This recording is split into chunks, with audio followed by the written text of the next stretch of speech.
quelles sont les opportunités deep value françaises du moment? C'est ce qu'on va regarder ensemble dans cette vidéo. Abonnez-vous à la chaîne, activez la cloche si ce n'est pas fait. On commence tout de suite avec les paramètres de notre screener deep value. Allez, on prend les cotations principales d'entreprises françaises qui se négocient en France. Le panel d'industrie habituel, on enlève financière, banque, assurance, etc. 200 millions d'euros de market cap pour avoir des dossiers qui sont à minima un peu liquides, sur lesquels la communication est plutôt correcte. Et on veut 20% de décote sur actifs tangibles minimum. On y va. Alors, je vous enlève le prix qui n'est pas intéressant. Hop. Les colonnes de cette sélection, le symbole de cotation boursière de l'entreprise, le nom d'entreprise, l'industrie dans laquelle elle opère, capitalisation boursière en dollars US, croissance du chiffre d'affaires en rythme annualisé sur 5 ans, les multiples de valorisation par rapport au flux, alors ils nous intéressent un peu moins ici, mais on va quand même les regarder, et surtout, les multiples de valorisation par rapport aux actifs tangibles. Rendement des capitaux investis, une rentabilité plutôt opérationnelle. Le rendement des fonds propres, là, ce sera plutôt pour les financières. Alors, on n'a pas, du coup, je ne l'ai même pas mis d'ailleurs. Rendement des capitaux investis ici, rendement des fonds propres, on ne l'a pas. Ici, c'est le levier financier. Rendement du dividende, s'il y en a un. Free cash flow par rapport au bénéfice net pour vérifier le payout ratio, qui est la proportion de bénéfices nets versés en dividendes qui sont payés par les free cash flow. Donc, il faut comparer free cash flow et bénéfices nets. Première entreprise de la liste, c'est Ayvens. Alors, pour moi, Ayvens, c'est quand même un dossier compliqué. C'est l'ancien ALD. Ils ont changé de nom après la fusion avec LeasePlan. On est dans la location de véhicules. Bon, ALD a gagné beaucoup d'argent sur la période 2022-2023 grâce à l'explosion du prix de la voiture d'occasion, puisqu'en fait, avec leur modèle d'affaires, ils peuvent louer le véhicule pendant plusieurs années, puis à la fin, il y a une valeur résiduelle qui leur permet de gagner de l'argent en revendant le véhicule d'occasion. Bon, alors du coup, Ayvens, il y a quand même beaucoup de dettes. On est à 9 fois les bids de net. C'est énorme. 10% de décote sur actifs tangibles. Alors, les actifs tangibles de l'entreprise, ce sont les véhicules, pour le coup. Ça a une vraie valeur. Toutefois, c'est une valeur qui se déprécie. Donc, il faut quand même l'avoir en tête. C'est pas comme de l'immobilier ou des stocks non périssables. Voilà. Ou alors des entrepôts, etc. Là, c'est plutôt un actif, on va dire, non durable. Même si ça se déprécie assez lentement. Donc, voilà, on a une rentabilité convenable, 9%. Avec le levier, le rendement des capitaux investis ne tient pas compte du levier, mais du coup 9%, c'est une activité pas très intensivement il faut quand même des véhicules, donc ça nécessite d'avoir du stock de véhicules. Mais le point inquiétant sur Ayvens, c'est ce niveau d'endettement. Pourquoi est-ce qu'il est aussi élevé? Pourquoi est-ce qu'on a 9 fois les EBITDA? Donc il y a la fusion avec LeasePlan. Il y a aussi le fait qu'ils peuvent s'endetter. Alors, du coup, c'est une filiale de la Société Générale, donc ils doivent pouvoir s'endetter auprès de la maison mère, mais aussi ils peuvent s'endetter en mettant leur véhicule en collatéral. Donc, ça doit pouvoir aider. Mais il y a beaucoup trop de dettes, c'est trop risqué. Donc, moi, je pense qu'il n'y a pas d'opportunité sur Events. Vivendi, on va l'éviter parce que c'est une holding. Après, il faut bien s'y connaître en Galaxy Bolloré pour comprendre toutes les cascades de holding, tous les tenants et aboutissants. Moi, je pense que ça rend ces dossiers un peu trop compliqués à suivre. Donc, Vivendi, je me mettrais plutôt à l'écart. Alors, Eutelsat, on est sur une entreprise qui fait du satellite. Marché disrupté. Le marché d'Eutelsat est très disrupté par notamment SpaceX et Starlink. Donc, alors pas SpaceX, mais plutôt Starlink, excusez-moi. Donc, du coup, c'est pas flambant, il n'y a pas de croissance. Mais en même temps, c'est pour ça qu'il y a une décote sur actifs tangibles. Vous avez des multiples très faibles, pas de croissance, un petit peu de dette, voire beaucoup de dette. 3,6 fois les bids en dette nette, c'est beaucoup. Bon, pas de dividendes de versés, c'est normal. Free cash flow négatif, bénéfice net négatif. Eutelsat, c'est spéculatif à ce niveau. Même si vous avez une décote sur actifs tangibles, vous avez seulement 10% de décote. Le marché spécule sur le fait que l'entreprise aura des contrats publics, a des contrats publics même. Bon, je pense que c'est trop dangereux, Eutelsat, il vaut mieux s'en tenir à l'écart. Ensuite, on est sur Esso. Bon, là, c'est tout un dossier situation spéciale. On est sur une ancienne filiale d'ExxonMobil. Ils veulent la céder à des Canadiens. Donc, à mon avis, il n'y a plus grand-chose à faire sur Esso d'ici le retrait de la cote. Alors, il y aura une contestation de l'OPA, comme d'habitude, puisqu'elle sera faite au rabais, puisqu'elle est faite au rabais de mémoire. C'est trop tard maintenant, Esso. Il fallait y aller dessus. En fait, à partir de 2022, quand les marges de raffinage ont fortement monté, eh bien, Esso elle commence à gagner beaucoup, beaucoup d'argent. Là, il y a toujours une décote sur actifs tangibles, mais de toute façon, vous allez être enlisé sur un dossier qui ne bouge plus. Et peut-être avoir un espoir de gain si jamais il y a le prix de l'OPA qui est revu à la hausse. Mais pour l'instant, je pense que Il vaut mieux passer son chemin, là il y a un coup d'opportunité trop important. Alors Savencia, on est sur le numéro 2 du fromage en France. Donc c'est une petite mid-cap, 944 millions de dollars de market cap, 7,4% de croissance du chiffre d'affaires en rythme annualisé sur 5 ans, donc plutôt une croissance soutenue qui commence à revenir. Alors, il faut faire la part des choses entre volume et prix. Je pense qu'ils ont monté leur prix assez fortement, hein. L'inflation alimentaire a été importante en France, donc ils en ont profité. Niveau volume, je pense que c'est quand même plus bas que ça. Bon, toujours est-il que au niveau multiple, c'est pas cher. 4 en VE sur EBITDA, 9 en PE et 7 en price to free cash flow et 20% de décote sur actifs tangibles. Alors, il fallait voir de quoi il s'agit pour les actifs tangibles. Je pense pour Savencia, hein, ça va être les usines de fromage, le bétail s'ils l'ont en propre, je pense qu'ils l'ont en propre, les stocks de produits finis. Donc bon, ça c'est des produits périssables, mais je pense qu'il y a quand même une vraie valeur tangible, hein, sur cette entreprise, donc ça vous donne un vrai amortisseur. En plus, l'entreprise, elle est dans le fond France d'indépendance AM. Ça veut dire que William Higgins a trouvé qu'elle cochait ses cases de sélection, ses critères de sélection, donc pourquoi pas.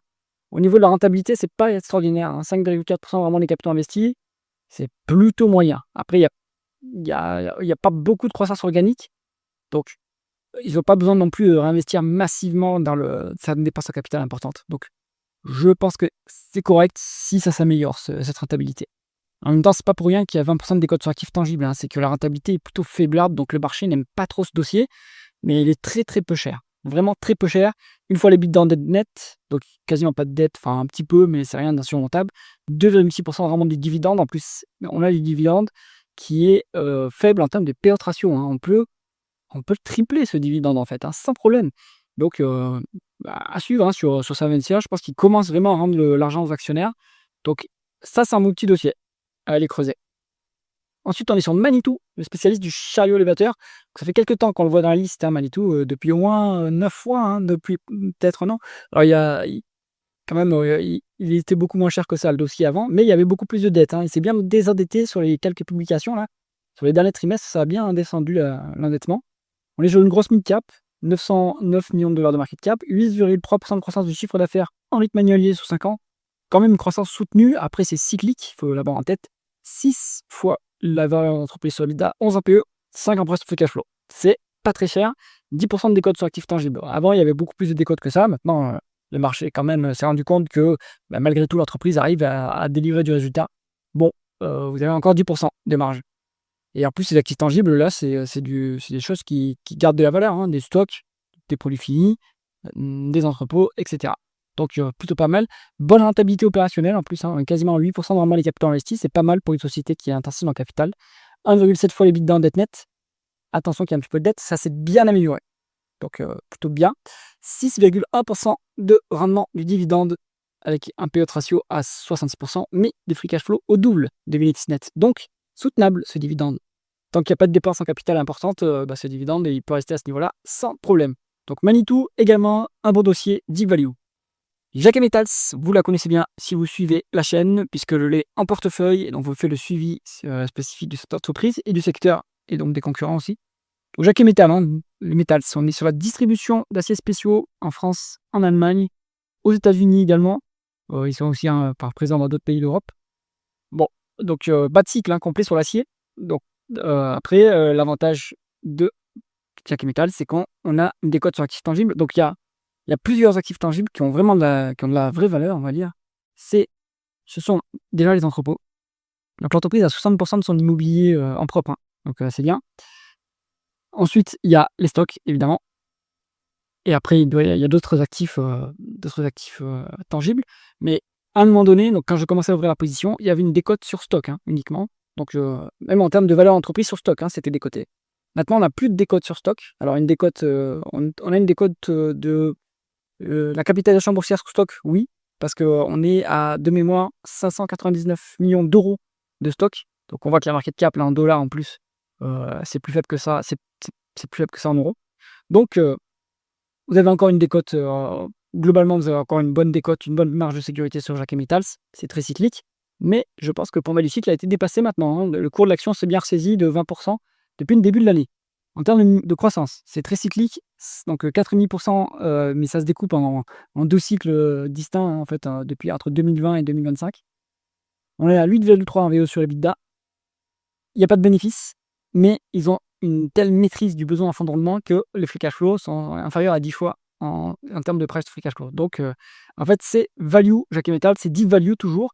Les EBITDA, les bénéfices et les free cash flow sont plutôt ponctuellement bas parce que c'est une entreprise qui est très cyclique. Mais ça va se reprendre sur les prochains trimestres, je le pense. Rentabilité aussi, hein, très faible. On est à 2,3%, mais c'est normal. C'est normal, on est en bas de cycle. Et le levier a l'air élevé, mais c'est pareil. On est sur un EBITDA qui est faible structurellement, enfin conjoncturellement, pardon. 2,7 fois l'EBITDA en dette nette. Si vous regardez l'endettement en termes de gearing, c'est-à-dire dette nette sur capitaux propres, on est autour de 30%. Donc c'est pas très élevé. Un petit dividende, histoire d'eux, mais en fait, ce dividende-là, il est uniquement symbolique. Par contre, en haut de cycle, Jacques Capital, ça envoie du gros dividende. Pour l'instant, en bas de cycle, ils en ont maintenu un, histoire d'eux, et c'est pas très, très intéressant d'avoir un dividende en ce moment, en tout cas. Donc, le payout ratio a l'air élevé parce que les bénéfices nets sont bas, mais les free cash flow sont bien présents. Donc, ce dividende, on a les moyens de le verser. Donc, Jacques Metals, moi, je continue à le garder en portefeuille. Excellent Industrie. On est sur une entreprise spécialisée dans les pulvérisateurs pour tout ce qui est agriculture.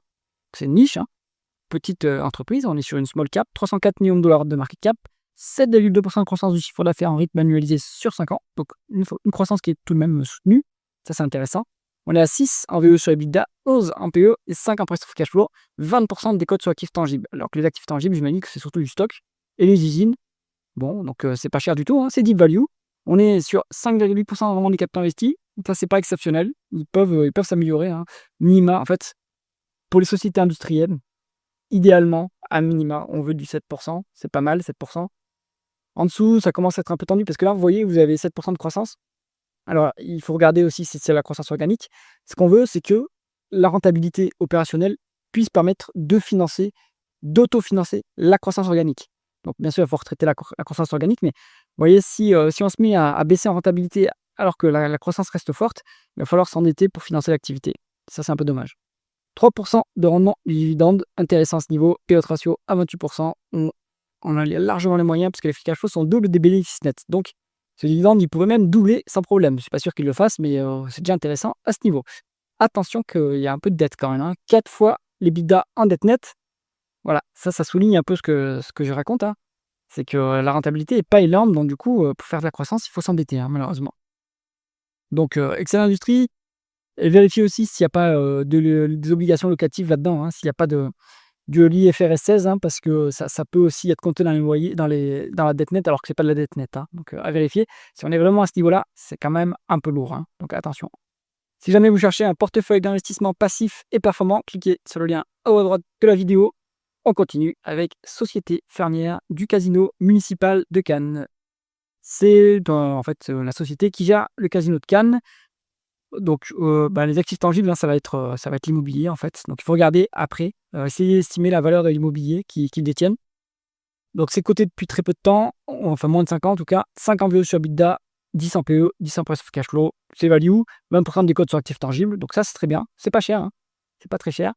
7,5% normalement des capitaux investis, bonne rentabilité, cash net en plus, donc pas mal. Il n'y a pas de dividende de verser, ça c'est dommage.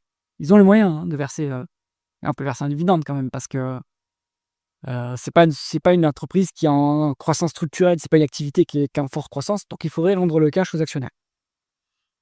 Autrement, il y a tout qu'à aligner, hein, pour que ce soit un dossier deep value, hein. Il faut regarder par contre la réalité de ces actifs tangibles. Donc moi je me dis que c'est l'immobilier, je pense que c'est l'immobilier, je suis presque certain. Il faut regarder combien il vaut cet immobilier par rapport à ce qui est inscrit dans les comptes. Dernier dossier de la liste, c'est Aquel. Donc Aquel, on est sur un équipementier auto.